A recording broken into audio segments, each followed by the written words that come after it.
Hi guys, welcome to Mind Dynamics, life hacks for busy people who want to change their mindset, learn faster and achieve more.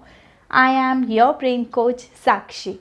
Well, we are back again with another video in our series of Success Mantra, and today we'll be talking about how to build up your team leading skills, that is, how to be a good team leader.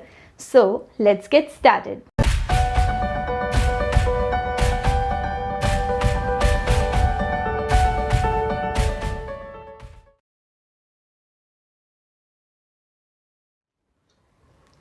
Well, attrition is a major concern in many of the companies or organizations where employees leave their job roles. Well, employees leave their job roles not because they don't want to work for someone or they don't want a job. Employees are normally desperately in need of a good job and a better workplace. There are many ways in which you can make a better place to work, and having a good leaders in the company is one of them. So today we'll be discussing as to how can we actually create good team leaders and what are the basic skills that are required as a team leader and must exist within you to have that credibility. Let's see what are the major things or major skills that are required. Number one, accountability. Accountability basically means instilling the commitment and ownership of the work that you do. Whether you are a team leader or not, any work that you are doing professionally, you must own that work and do it with full of your heart. That is very important, and once you be a team leader, then of course it becomes mandatory.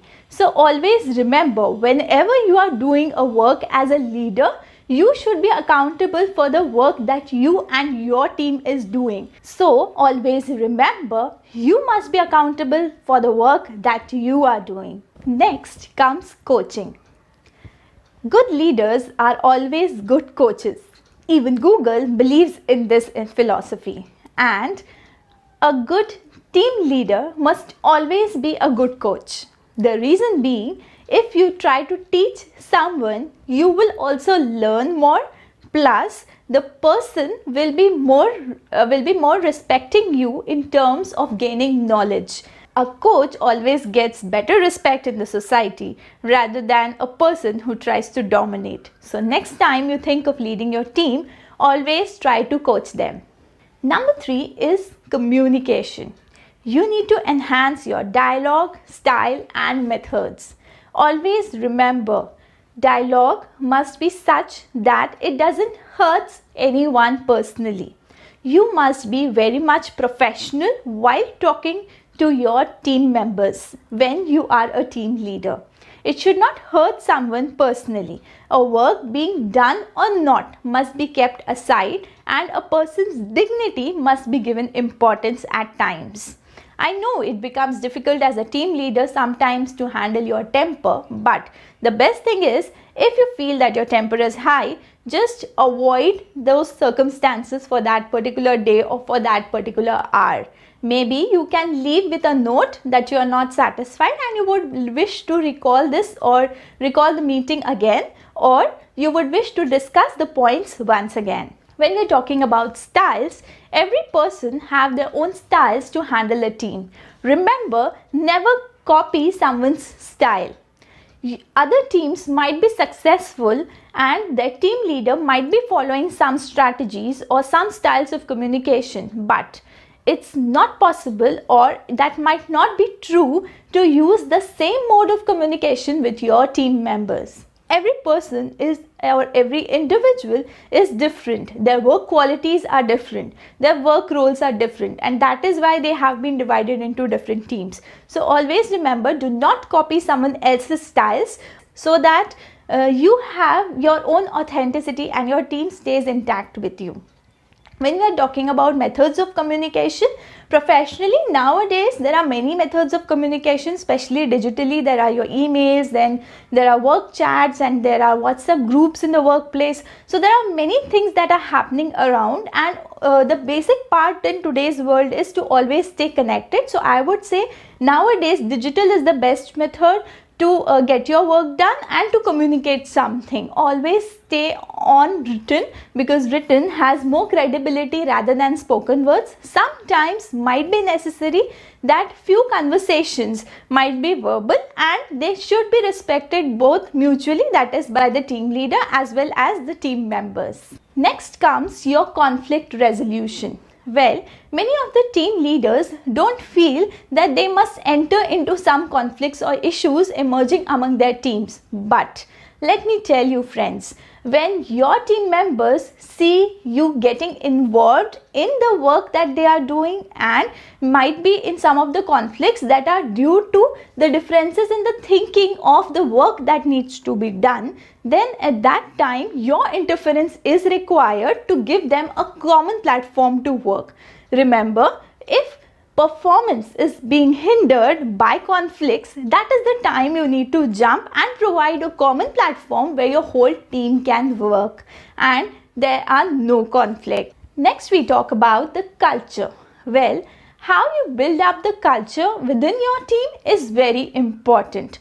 Always remember that your teams must be self-sustaining. That is, if I talk about someone working in presence of a team leader, whereas someone working even when the team leader is not there, whom do you think the higher management will think as a credible, more credible team? Obviously the team that is working even without the manager at place at that time. There might be situations coming at the offices when you are not there, but your team has to handle because you are absent or not present at the moment in the office.